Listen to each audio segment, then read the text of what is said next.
Ayaktan hasta tahliyesi için gidiyorum.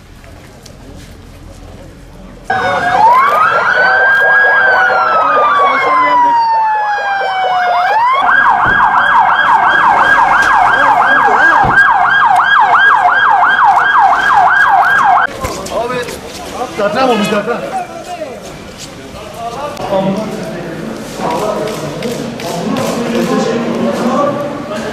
Geliyor. Geniş alan. Geniş alan. Geniş alan. Geniş alan. Benim uçağım. Biraz yukarı. Tamam. İndiriyoruz. Ben gittiğine bana diyorum. Ben hastaya geliyorum. Ben de seviyorum.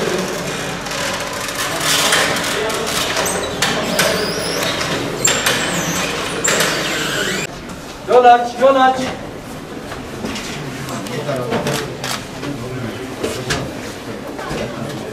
Değil mi böyle? Tamam.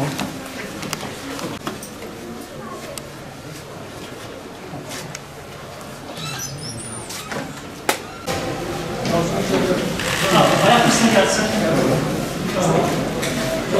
Evet, yol açın, yol açın. Yol aç. Aç, yol aç.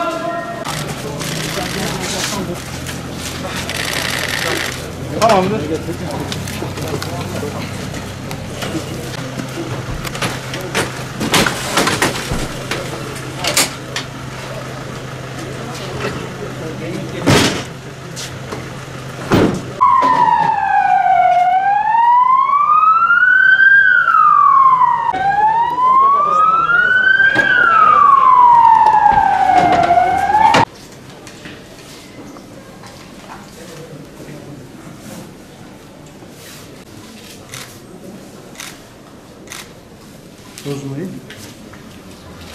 Bugün hastane afet ve acil durum müdahale planı kapsamında ilimizde ve bölgemizde meydana gelebilecek olası deprem vakalarına yönelik bir deprem senaryosu icra ettik.